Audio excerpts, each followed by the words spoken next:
Welcome to Chem We Talk, a channel where we're not afraid to talk about any chemistry topic. In today's video, we'll discuss about chemical kinetics and more specifically on how to solve rate law problems.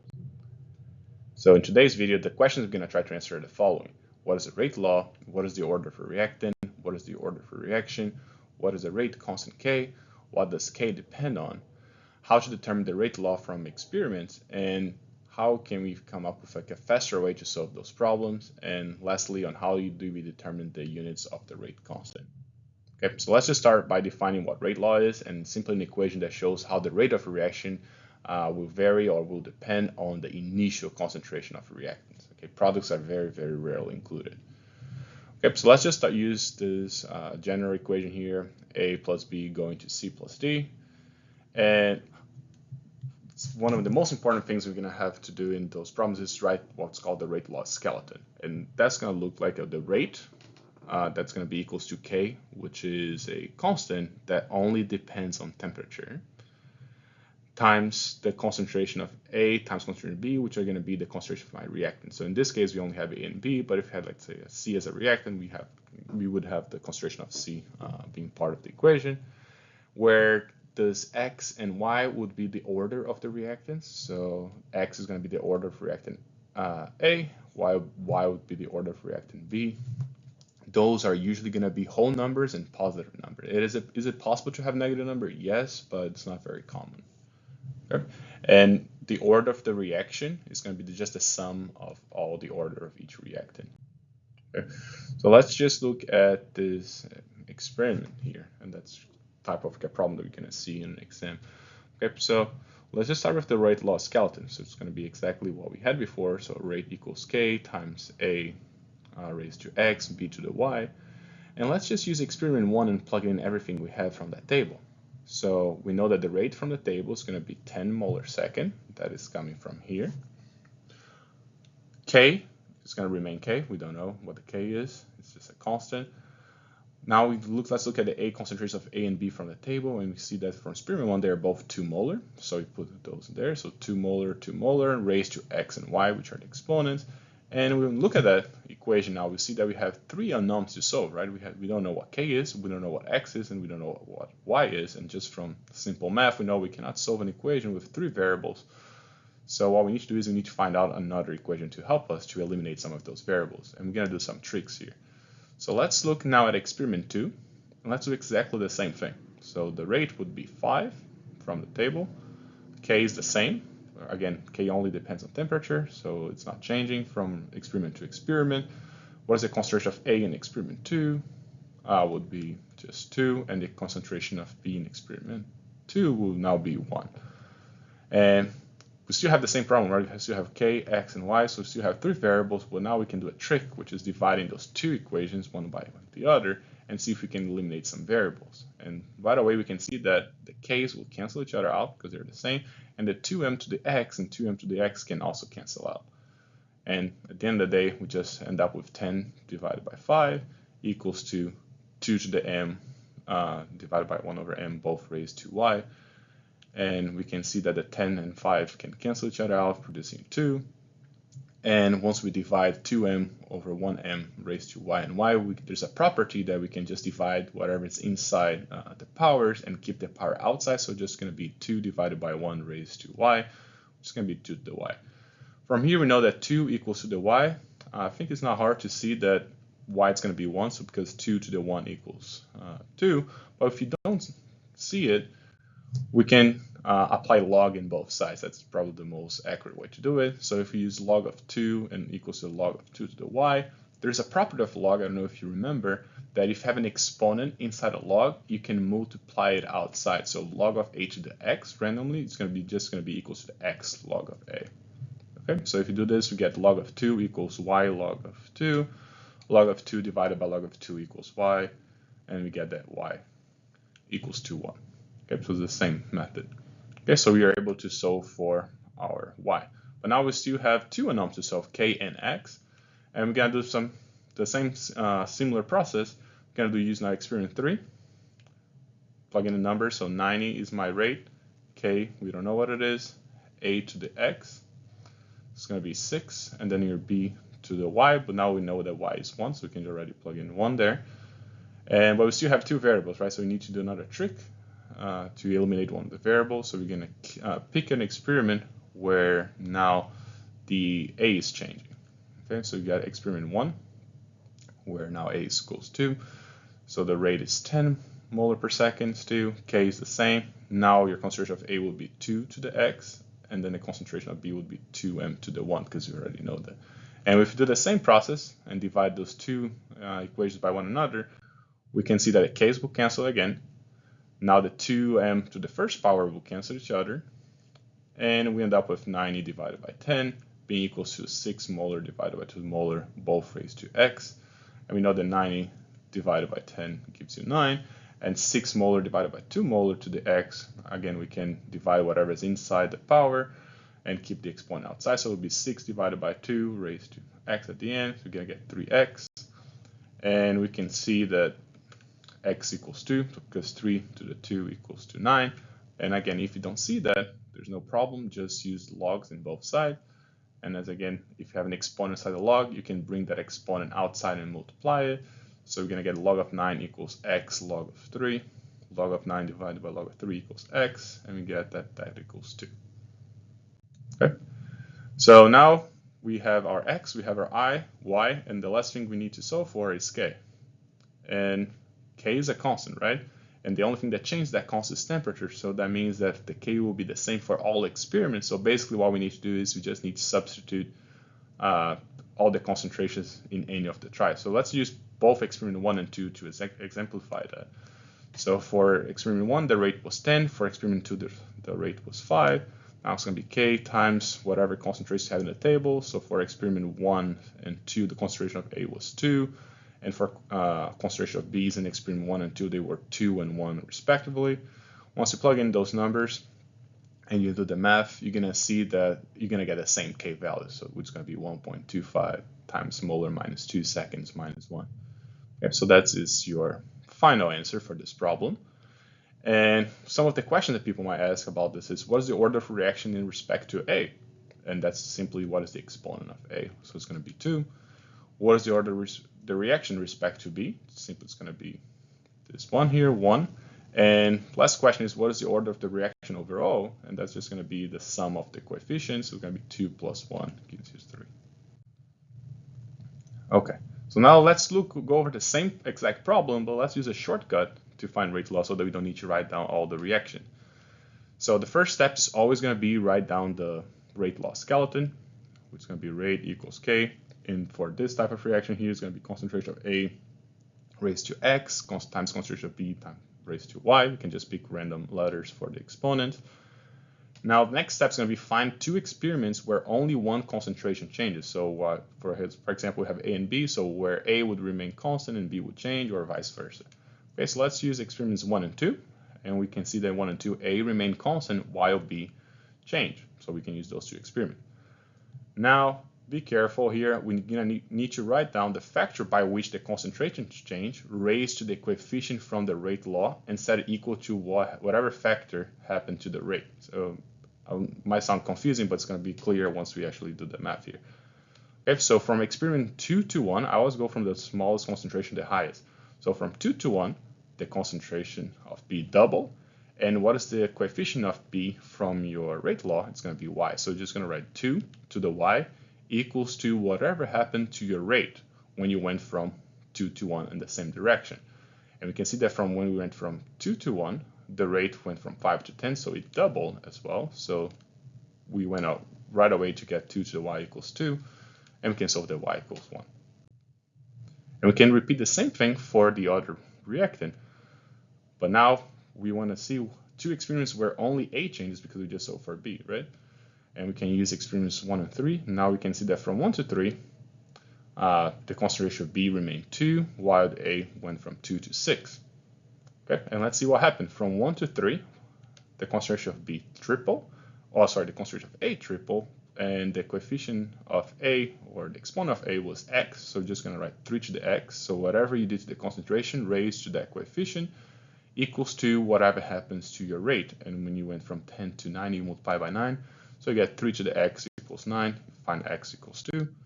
And lastly, there's no a different way. Once you have your exponents, you can just go back and plug it in into your rate laws. And here I'm using experiments 1 and 2. That's exactly the same slide I've used previously, and we can solve for the full rate law. Okay. All right, another shortcut that's kind of important and sometimes can answer many questions in your exam is determine the units of K.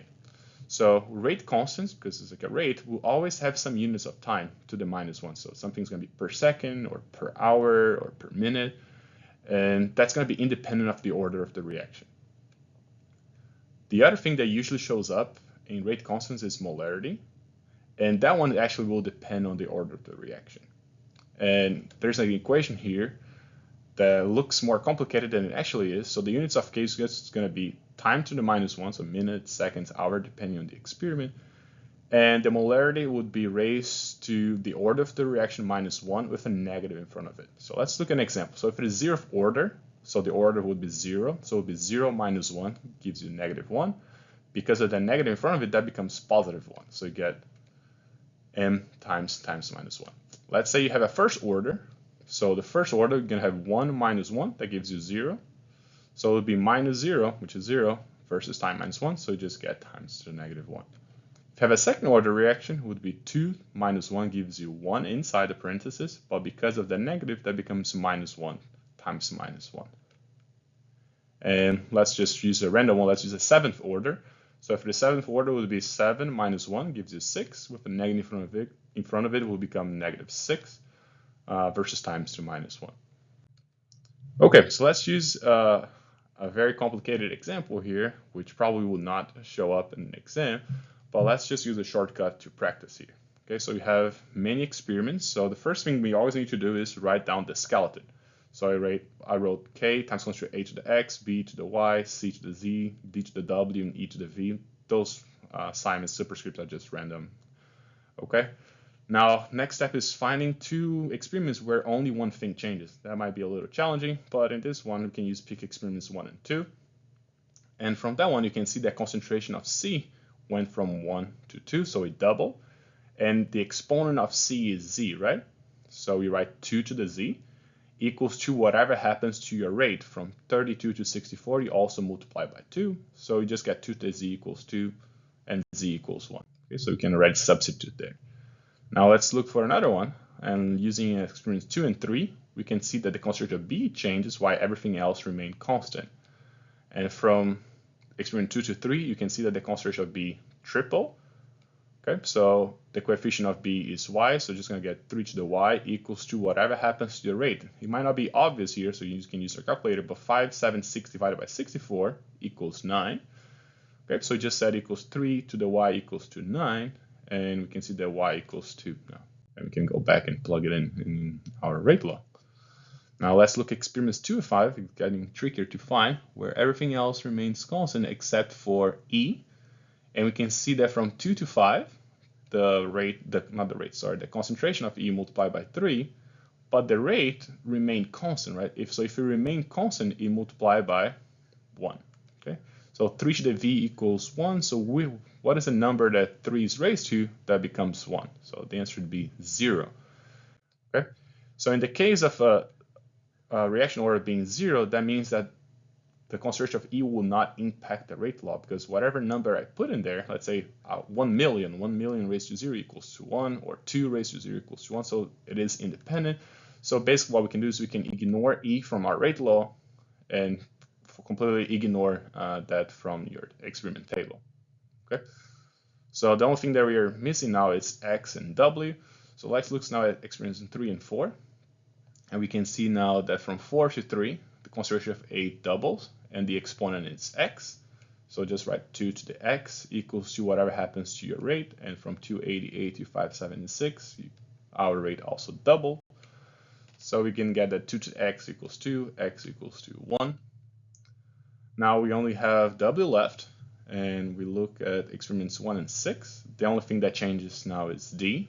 So from 1 to 6, we can see that the concentration multiplied by 6, while the rate multiplied by 36. It's not obvious, just plug it in your calculator. 1152 divided by 32, and we can see now that W equals to 2, and we get our all exponents for our rate law. Now the only thing left is finding what K is, and I'm just going to use experiment 1. I'm going to plug it in everything in our equation. So rate is 32, K is my only unknown, and then I just plug it in every single concentration raised to the exponents that I found out in the previous steps. And I'm not going to spend a lot of time in the math here, but you can follow it. We're going to get that K equals to 1 raised to m to the minus 5, s and minus 1. And that is your final rate law, and it's not surprising. What is the overall rate order? Or sorry, the reaction order would be 1 plus 2, 3, plus 1, 4, plus 2, 6. And if you remember the shortcut, it would be times to minus 1 for your K. And if it is a reaction order of 6, it would be 6 minus 1 is going to get 5 with a negative in front of it becomes negative 5. So everything agrees with what expected. All right, let's go over now like a second practice problem, which is probably going to be more realistic to an exam with where we don't have A and B's anymore, but we actually have compounds and the rates are like decimal numbers and the concentrations are not perfect 1, 2, or integer numbers. Okay, so always the first step is going to be to write down the skeleton of your rate law. So in this case, it would be K, concentration of your H2O2 raised to X, and concentration of HI raised to Y. Pick 2 experiments, right, where only one thing changes, and you can see that, if you go back here 1 sec, oh yeah, we get the HI from experiment 1 to 2, the concentration double. Okay, so you write 2 to the Y, because HI in your rate law has a Y exponent, equals to whatever happens to your rate, which is 2 as well. And you can find out easily that Y equals 1. Now we have a problem, because usually we pick an experiment where only one thing changes, right? But there's no experiment where H2O change and the HI remain constant. Okay, so we cannot use the shortcut. We're going to need to use the long method of dividing two reactions. Okay, so if we're looking for X, we need to find a reactant, an experiment where H2O2 changes, which is going to be experiment 3. So let's just write down the rate law for that one. So 0.0228 molar second equals to K, concentration of H2O2 raised to X, and then concentration of HI raised to 1 that we found in the previous step. And let's just use experiment 2 as well, and just mimic the same thing as we did, and then divide the experiments. And we can see now that K's will cancel each other out. The X will not cancel each other out, but now because those are not the same numbers, but because we found out that the Y was equals to 1, we can still find divide those two numbers. Okay, so we can see that K's cancel each other out, 0.228, 0.152. Now we can see that 0.12 divided by 0.1 is going to give you 1.2 raised to X. And 0.25 divided by 0.2, those are both raised to 1, that's going to give a numerical value of 1.25. Okay, so 0.0228 divided by 0.0152 equals to 1.5. That's going to be equals to 1.2 raised to X times 1.25. If I just divide both sides by 1.25, I'm going to end up with 1.2 equals 1.2 raised to X, and I'm going to get X equals to 1. And once we have that, you can just use an experiment. I'm just arbitrarily pick experiment 2 to solve for your rate constant. Get 0.0152 molar seconds equals to K times concentration. It's 0.1 times raised to 1, 0.2 raised to 1. If I isolate K in one side, I'm just going to divide my 0.0152 by the product of 0.1 and 0.2 raised to their coefficients. And we're going to get that K equals to 0.0076 molar minus 1 seconds minus 1. Okay, so that would be the answer, and we know that the reaction would be first order in respect to H2O2, first order in respect to HI, and second order overall. All right, so in summary, rate laws are used to describe the rate of a reaction in terms of the initial rate, the initial concentration of the reactant. Sometimes products might show up, but that's very rarely. They adopt this formula where rate equals K times concentration of all the reactants raised to coefficients, and that depends on how many reactants you have. The exponents will correspond to the order of the reactant, while the sum of those exponents will correspond to the order of the reaction. K in your rate law expression is a temperature-dependent constant whose units will vary according to the order of the reaction. Following this equation here, where your exponent is just going to be the order of the reaction minus 1 with a negative in front of it times a unit of time raised to minus 1. And finally, the experiments can be used to find the order of the reactions by changing the concentration of one reactant while maintaining the others constant.